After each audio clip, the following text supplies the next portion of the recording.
Здравейте, аз съм Васил Стоянов от BetaTrader и това е кратък обзор за случващото се на Форекс пазара.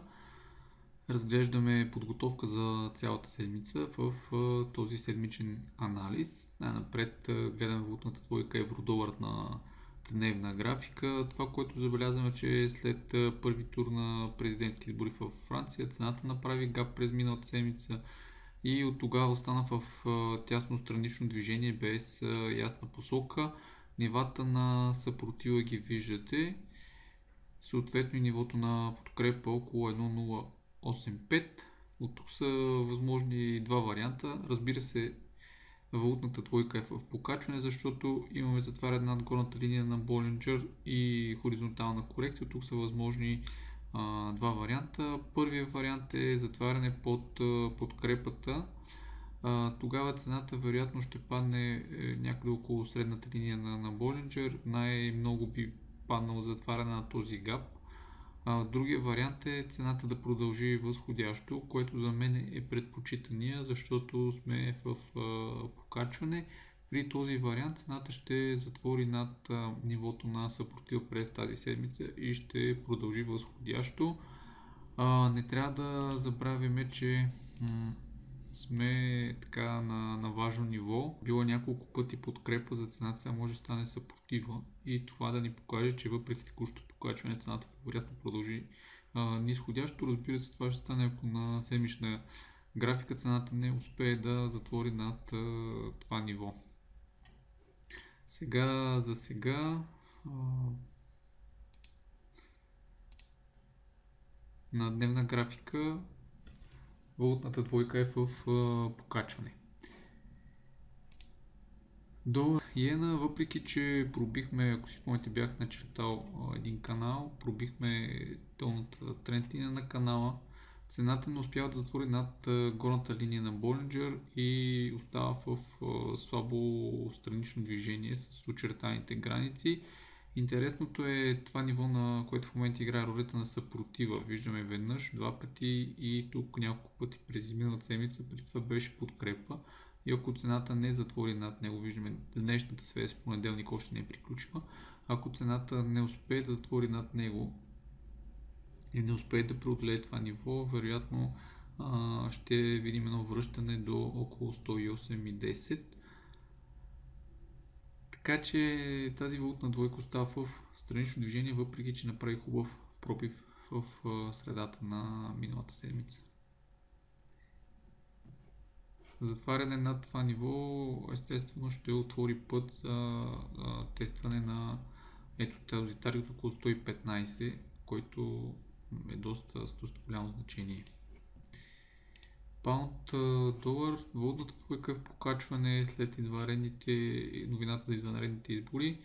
Виждаме, че въпреки корекция, която имахме почти цялата минала седмица, цената успя в четвъртък да затвори над предишното ниво от 1.29 и да продължи възходящо. Това ниво, което съм отбелязал, вече стана подкрепа 1.2750. В миналото беше важна съпротива. Ето така да го погледнем, виждаме важна съпротива, станала подкрепа. Това потвърждава възходящия тренд и ако останем свидетели на корекция от тук, трябва да следим това ниво, защото то вероятно ще изиграе пак важна роля на подкрепа. Така че през седмицата, ако виждаме, че въпреки възможна корекция, цената би останала в възходящ тренд. Така че това ниво е важно, което трябва да следиме. Мисълта за корекция ми навежда и дивергенцията с MACD хистограм. Австралийски щатски долар, тук имаме един фалшив пробив на дъното от дъното от 0.748. Цената днес вероятно ще затвори обратно над него и тук ще имаме фалшив пробив. Ако това се случи, тогава вероятно ще видим тест на ето това ниво 0.7588 като първи таргет, разбира се втори таргет 0.774. Тук съпротивата при последния връх формиран от мечното поглъщане след това. Ако все пак цената се върне обратно под това ниво, тогава и затвори под него, тогава бих преосмислил виждането си за фалшивия пробив, евентуално подновяване на нисходящото движение. Но подкрепа за това, че е фалшив пробив, виждаме и хубавата дивергенция. Новозеландски щатски долар, вероятно подобно събитие се образува при тази валутна двойка. Това е най-ниската точка за период от една година. Фалшив пробив, евентуално връщане и затваряне обратно над това ниво. Ако нещата се задържат такива, виждаме, че тази свеж все още не е формирана, нямаме затваряне. Ако нещата се задържат такива, трябва да се приготвим за вероятен тест на това ниво около 0,7046. Ако тази свеж не успее да затвори в тези над важното ниво, което имаме и се върне обратно, нямаме успешно затваряне, тогава бих предположил, че този спад, който имаме последните няколко дни, би продължил още известно време. Но за мен по-голямата вероятност е, че това е фалшив пробив. Щатски канадски долар, тук пак имаме пробив на най-високите нива, които имахме за около година и малко. Виждате. Така че имаме подобна ситуация, но пък имаме 1, 2, 3, 4 затваряне над тази линия, което ни показва, че по-вероятно, независимо, че тренда не е толкова силен, виждаме колебанията горна-долна сянка, голяма горна сянка, голяма горна сянка. Въпреки колебанията съм по-склонен да вярвам, че този пробив е действителен, така че тук валутната двойка остава в покачване, евентуална корекция до това ниво, то би трябвало да издържи и да си се превърне в подкрепа. Това ще покаже, че възходящият тренд е по-вероятен. Връщане под него и затваряне под него ще покаже, че това покачване е приключило и трябва да се приготвим за поне корекция до средната линия на Болинджер. Последно искам да разгледаме златото. Тук нямаме съществена промяна.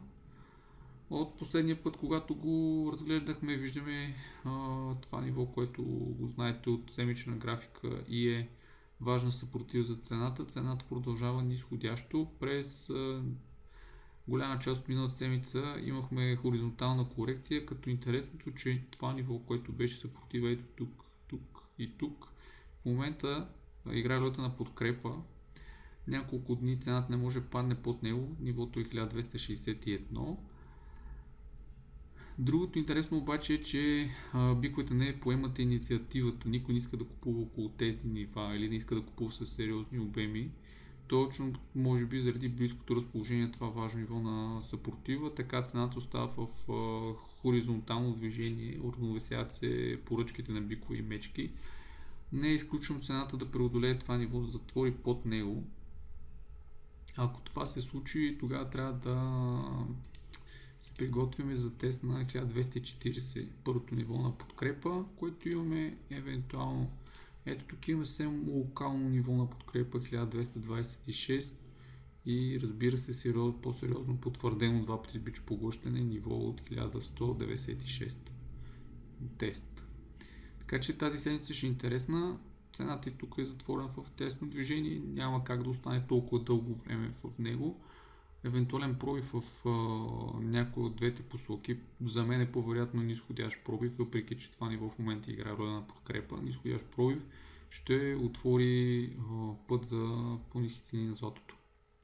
Това беше всичко от мене. Надявам се този анализ да ви е харесал. Имайте предвид, че това е само виждане за пазара, не е препоръка за търговия или въздържание от търговия.